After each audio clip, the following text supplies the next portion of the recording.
Je dirais simplement que depuis quelques années, l'équipe fédérale travaille d'arrache-pied à instaurer les bases d'un développement du football sénégalais, en commençant par la petite catégorie.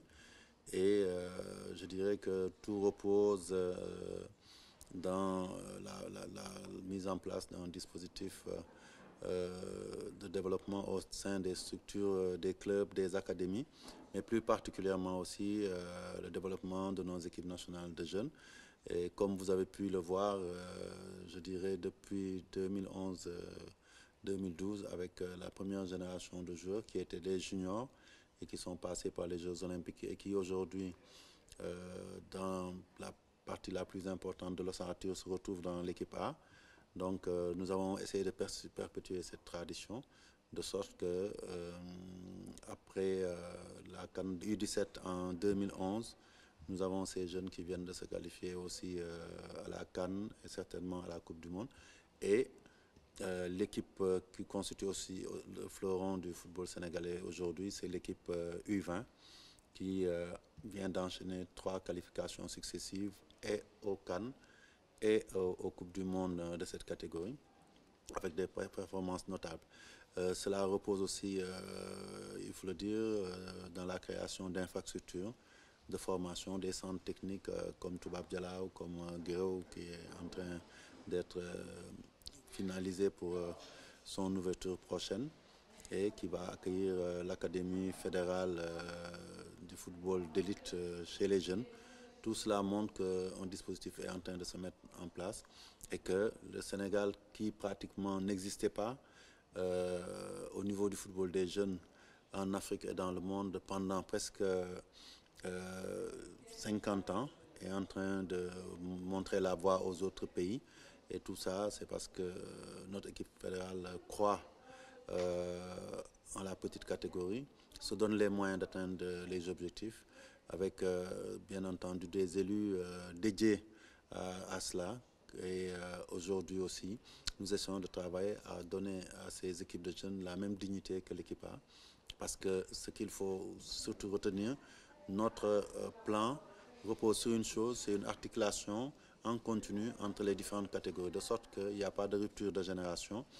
Dès qu'une génération est en train de finir une catégorie, il y en a une autre qui est en train d'arriver. Et cela juste de la base au sommet. Donc je pense que cette politique est en train de donner ses fruits.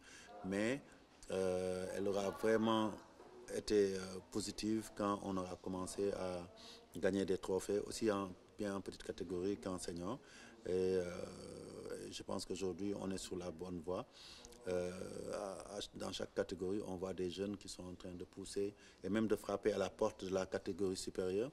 Aujourd'hui, on a des joueurs U20 qui sont sélectionnés en équipe A. Pratiquement l'équipe U23 était composée en majorité de jeunes de U20.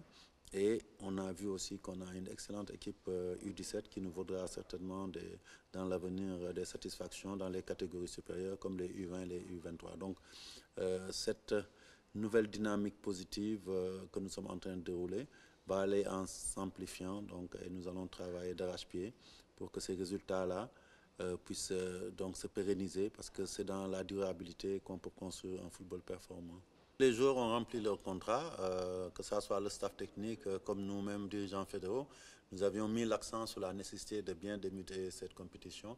Gagner un premier match de coupe, c'est toujours important parce que ça nous met dans une spirale positive, alors qu'au contraire, quand d'entrée on perd, on est dans une situation de pression et très souvent on peut rater la qualification. Aujourd'hui, cette équipe, en rentrant de plein pied dans cette compétition avec une victoire avec un score assez intéressant, sans prendre de surcroît de but et sur la bonne rampe. Maintenant, comme je dis, il faudrait qu'on reste mobilisé par rapport à l'objectif. L'objectif, ce n'est pas de gagner un match, c'est de gagner tous les matchs 1-1. Ça ne fait que commencer, il faut rester concentré.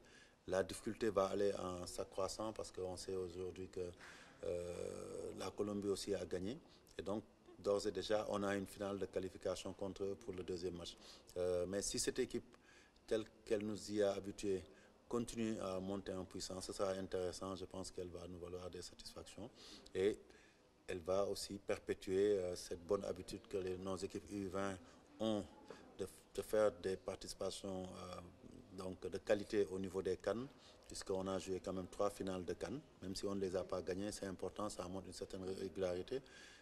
Gagner en petite catégorie, c'est important, mais le plus important, c'est d'y être présent tout le temps et de pouvoir exister dans ces compétitions pour permettre aux joueurs d'acquérir de l'expérience et de progresser. Et le plus grand mal qu'on souhaite à cette nouvelle génération, pétrie de qualité, très solidaire, avec son staff aussi de qualité, c'est de pouvoir survivre dans cette compétition le plus longtemps possible. Et pourquoi pas égaler ou bien faire mieux que la génération 2015 qui était arrivée en demi-finale en Nouvelle-Zélande lors de la Coupe du Monde U20. Et c'est possible, je pense que le discours est passé, ils ont compris notre message et dès dimanche, j'espère qu'ils vont nous sécuriser une qualification en huitième de finale et derrière essayer de poursuivre l'aventure. Je pense que c'est ça l'objectif aujourd'hui, être plus présent dans les grandes compétitions, mais non pas seulement pour y figurer, mais pour y faire des résultats de qualité. Et je pense qu'ils savent que de bonnes performances leur permettront de mieux asseoir leur notoriété, mais surtout permettront de s'ouvrir, pourquoi pas, les portes de l'équipe A. Et surtout pas oublier aussi que la plupart d'entre eux tapent déjà à la porte des clubs professionnels en Europe et dans d'autres continents. Je pense que cela, ne serait-ce que pour cela, c'est une motivation suffisante. Mais je voudrais aussi insister sur une chose. De plus en plus, notre discours est en train de passer en tant que fédération sur la valeur du maillot national. Chez les jeunes, je pense qu'aujourd'hui, ces joueurs-là rentrent dans le terrain avec le drapeau sénégalais en bandoulière pour donner le maximum qu'ils peuvent. Et sur ce match d'aujourd'hui, ils l'ont montré avec beaucoup de détermination. Dès la première minute, ils ont tué dans l'œuf toute velléité de l'équipe adverse, donc de Tahiti, d'exister dans ce match. C'est le gros problème avec le football des jeunes, malheureusement, que ce soit lors des compétitions de Cannes, lors de la Coupe du Monde. Il y a malheureusement ces agents qui rôdent autour, des fois même au risque de déstabiliser les joueurs qui ne sont pas concentrés sur l'objectif. Et les consignes ont été données et j'espère que ça va être appliqué sans complaisance par nous autres d'abord fédéraux, mais aussi par le staff. Ces joueurs sont ici en mission pour notre pays. Ils ne sont pas là sur un marché de vente de joueurs.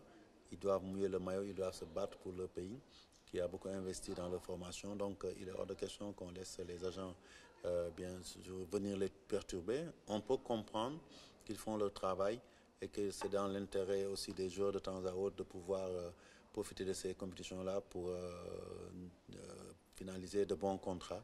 Mais il faut que les agents respectent les règles qui sont de mise, qu'ils ne perturbent pas les joueurs et ne viennent s'installer dans les hôtels pour donc essayer de leur tourner la tête à tout bout de champ. Et ça, nous, en tout cas, on prendra les dispositions, comme on l'a toujours fait, pour que aucun agent, mais aussi aucune personne étrangère au groupe ne vienne perturber la concentration des joueurs. Si nous voulons rester le plus longtemps possible ici dans cette compétition, il faut un maximum de concentration, un maximum de récupération.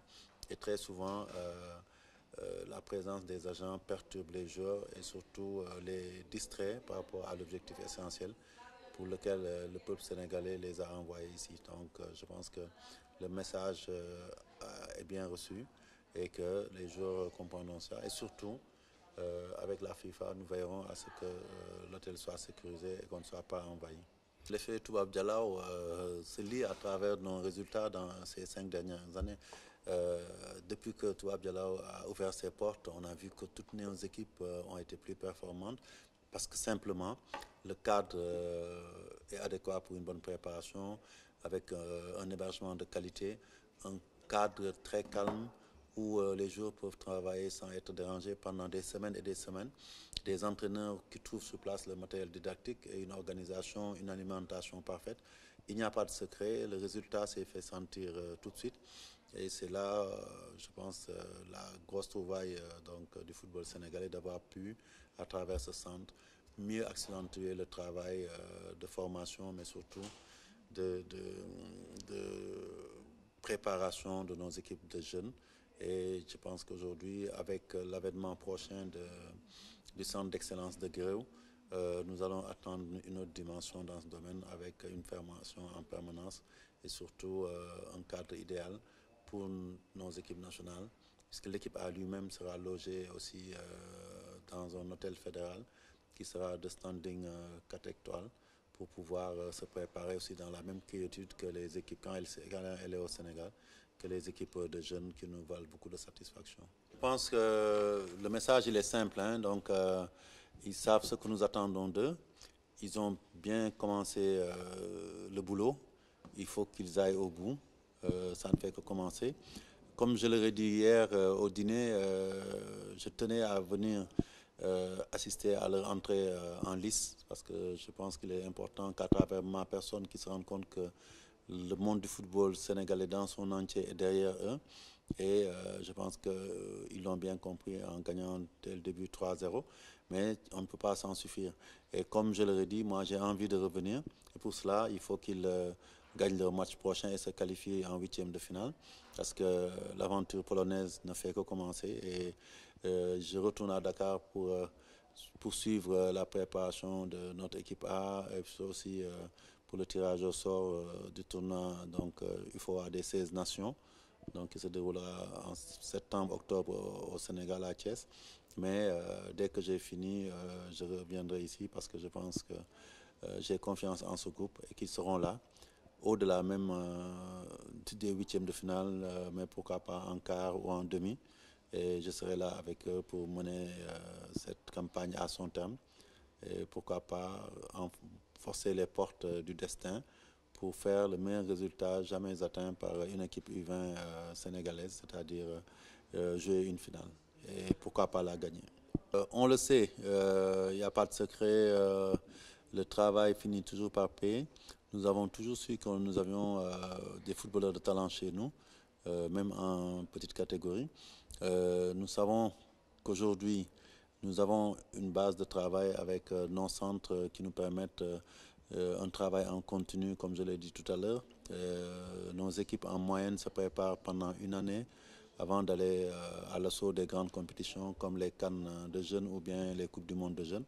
Après, le haut niveau demande d'être pointu sur tous les aspects. Nous l'avions vécu déjà en Nouvelle-Zélande où on s'était rendu compte qu'en partant très tôt, nous avions pu nous acclimater très vite et ça nous avait valu de bons résultats.